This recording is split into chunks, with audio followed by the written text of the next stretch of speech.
Hey there everyone! Welcome to JR True Crime Files. Ngayon tatalakayin natin ang isa na naman nakakatakot at masalimuot na kwento ng krimen mula sa iba't ibang panig ng mundo. Kung gusto mo ng mga ganitong contents, please make sure to subscribe and turn on the notification bell para lagi kang updated sa mga bago kong videos. Sana'y samahan niyo ako. Tara na't magsimula. Si Joel Michael Guy Jr. ay isinilang noong 1988 at lumaki sa isang middle-class family sa Knoxville, Tennessee. Siya ay mas kilala sa kanyang pamilya bilang isang tahimik, introvert, at tila mahiyain na tao. Si Joel Guy Jr. at ang kanyang mga kapatid na babae ay nagtipon para magsalo-salo kasama ang kanilang mga magulang na sina Joel Sr. at Lisa Guy noong Thanksgiving ng 2016. Nagkita-kita sila sa bahay ng kanilang mga magulang na matatagpuan sa Golden View Lane sa Knoxville, Tennessee. Ang lahat ay nagtataka nang si Joel Jr. ay makisalamuha sa kanila. Hindi ito nakikisama o nakikipag-usap sa kanyang pamilya dahil siya ay may sariling mundo. Ang stepsister niyang si Michelle ay natuwa nang makitang nakikipaglaro si Joel Jr. sa kanyang mga pamangkin. Ang totoo ay nipangalan ng mga bata ay hindi niya alam. Dinala niya ang mga pamangkin sa kanyang kwarto para bigyan ng laruan ang mga ito. Sila ay nagtataka ng araw na iyon na para bang may kakaiba kay Joel Jr. Katatapos lang magretiro ni Joel Sr. bilang isang pipeline engineering designer at magkasama na silang mag-asawa sa loob ng 31 taon. Si Joel Sr. ay may 3 anak na babae mula sa kanyang unang asawa at noong 1988, isinilang nina Lisa at Joel Sr. ang kanilang anak na si Joel Michael Guy Jr. Ito na ang kanilang huling holiday na magkakasama sa kanilang tahanan. Ibinebenta ni na Joel Sr. at Lisa ang kanilang bahay sa Knoxville. Magreretiro na si Lisa at lilipat na silang dalawa sa bahay ng yumaong ina ni Joel Sr. na nasa 70 milya ang layo sa Sirgoinsville. Sabik ang pamilya sa muling pagkikita-kita sa Pasko sa bagong tahanan sa susunod na buwan. Nagpaalam ang mag-asawang Guy sa kanilang mga anak na babae na nakatira sa Tennessee at nakaplano na rin magpaalam sa kanilang anak na si Joel Jr. Biyernes ng linggong iyon bago siya bumalik sa Baton Rouge. Doon na siya nakatira sa loob ng 10 taon at nagtapos mag-aral ng kolehiyo sa Louisiana State University. Siya ay hindi kailanman nagkaroon ng trabaho at patuloy umaasa sa financial support ng kanyang mga magulang. Isang buwan bago ang Thanksgiving, nabanggit ng mag-asawang Guy sa kanilang mga anak na babae na balak nilang itigil ang financial support kay Joel Jr. na pagpasyahan nila na ihinto na ito dahil plano nilang magretiro. Hindi nagustuhan ni Joel Jr. ang planong paghinto ng pagbibigay ng financial support sa kanya ng kanyang mga magulang. Noong araw ng Lunes, Nobyembre 28, 2016, nag-alala ang mga katrabaho ni Lisa nang hindi siya dumating sa trabaho. Si Lisa ay nagtatrabaho sa Jacobs Engineering sa Oak Ridge kung saan siya ay Human Resources Account Payable Administrator. Ito sana ang huling araw ni Lisa sa trabaho bago siya magretiro. Matapos subukang tawagan si Lisa ng paulit-ulit ngunit hindi siya sumasagot, tinawagan ng kanyang mga katrabaho ang pulisya at humiling na magsagawa ng welfare check sa bahay ng mga Guy. Sina Jeremy McCord at Stephen Ballard ng Knox County, kasama ang ilang iba pang mga pulis ay pumunta sa 14,000, 434 na Golden View Lane para magsagawa ng welfare check at nakita nilang tila walang tao ang bahay.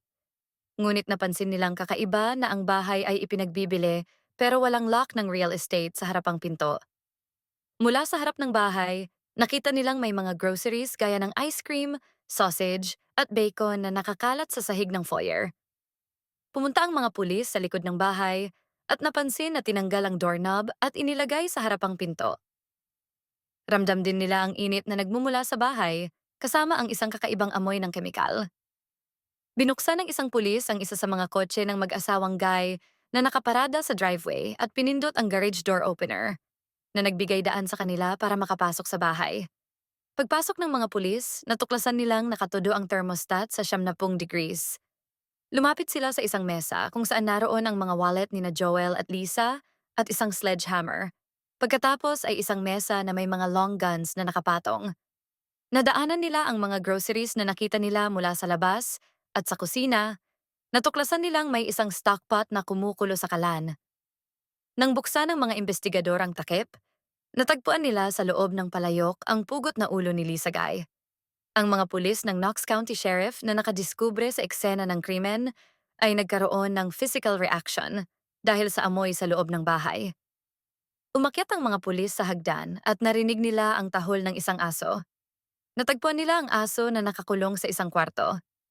Pagtingin nila sa pasilyo, nakita nila ang mga pader na natalsikan ng dugo at natuklasan ang mga putol na kamay ni Joel Sr. sa sahig, kasama ang mga malalaking talsik ng dugo sa carpet. Dahil sa matinding takot sa kanilang nasaksihan, patuloy na naghanap ang mga pulis. Sa banyo, natagpuan nila ang mga katawan ni na Joel at Lisa na tinadtad at inilagay sa mga plastic na tube na puno ng homemade acidic solution. Isang pulis sa eksena ang nagsabi na ito ang pinakakakilakilabot na bagay na naranasan niya sa buong panahon ng paglilingkod sa pulisya. November 26, 2016, Sabado, sinasabing naganap ang brutal na pagpatay. Unang pinatay ni Joel Jr. ang kanyang ama habang ito ay nasa exercise room. Nagtamo si Guy Sr. ng 42 matinding tama ng patalim na nag-iwan ng 12 marks sa kanyang mga tadyang mula sa mga gasgas hanggang mga ito naputol.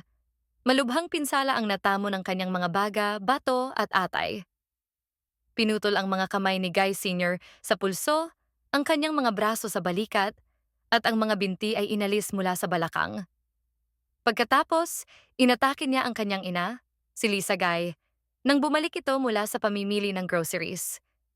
Si Lisa ay sinaksak ng 31 beses na nagdulot ng 21 malalang pinsala, mga saksak sa puwitan, at naputol ang siyam sa kanyang mga tadyang. Ang kanyang mga braso ay pinutol sa balikat at ang kanyang mga binti ay pinutol sa ibaba ng tuhod. Ang kanilang mga katawan ay inilagay sa 45 galon na lalagyan na may halong drain cleaner, bleach, hydrogen peroxide, sewer line cleaner, at iba pang chemical upang mabilis na tunawin ang kanilang mga katawan sa homemade acid solution. Si Guy Jr. ay nagtamo ng maraming sugat sa kanyang mga kamay sa pag-atake sa kanyang ama, kabilang ang hiwa sa kanyang kaliwang hinlalaki. Matapos ang mga pagpatay, nakita siyang bumibili ng pamahid at mga benda sa first aid section ng Walmart. Bumili rin siya ng isopropyl alcohol at hydrogen peroxide. Noong linggo, bumalik siya sa Baton Rouge upang magpagamot sa isang student clinic na at balak bumalik sa Knoxville upang tapusin ang kanyang masasamang plano. Inaresto si Joel Guy Jr. isang araw matapos matagpuan ang mga bangkay at kinasuhan ng 2 bilang ng first-degree murder, felony murder, at pag-abuso sa bangkay. Si Joel Michael Guy Jr. ay nagtapos mula sa Louisiana School for Math, Science, and Arts noong 2006. Nag-aral si Guy Jr. ng isang semestre sa George Washington University at pagkatapos ay pumasok sa Louisiana State University na sinasabing nagsasanay upang maging isang plastic surgeon. Nakatira siya sa Baton Rouge hanggang sa oras ng mga pagpatay. Siya ay inaresto ng FBI sa labas ng kanyang apartment sa East Baton Rouge Parish noong Martes habang papunta siya sa kanyang kotse sa parking lot ng complex. Nang makapanayam ng pulisya, sinabi ni Guy Jr. na bumisita siya sa kanyang mga magulang noong Thanksgiving holiday. Hindi siya nagbigay ng motibo, ngunit sinabi niya sa mga investigador na nakipag-usap siya sa kanyang mga magulang tungkol sa pera. Natagpuan ng mga pulis ang isang notebook na puno ng mga plano ni Guy Jr. sa bahay ng kanyang mga magulang sa Knoxville.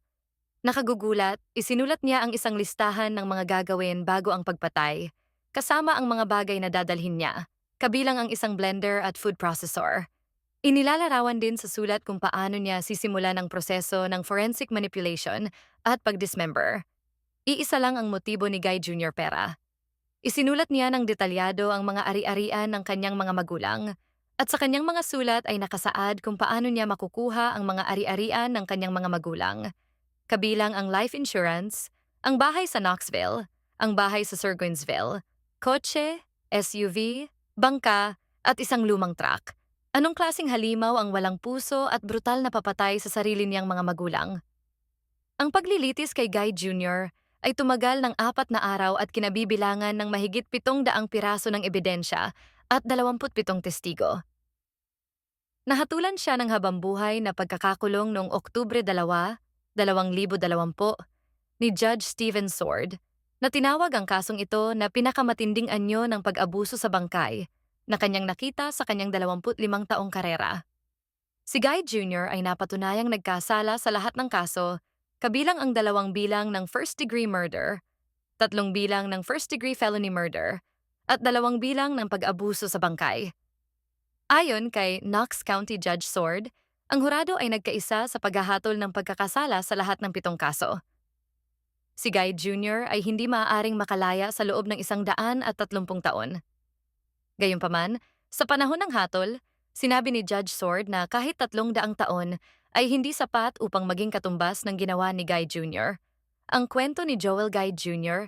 ay isa sa mga nakakagimbal na halimbawa ng pagpatay sa pamilya na naganap dahil sa pagnanasa sa pera at emosyonal na kawalang pakundangan. Kung nagustuhan niyo ang video, don't forget to like, subscribe, and click the notification bell para laging kang updated sa aking mga bagong videos. Maraming salamat po sa lahat. Hanggang sa muli, paalam!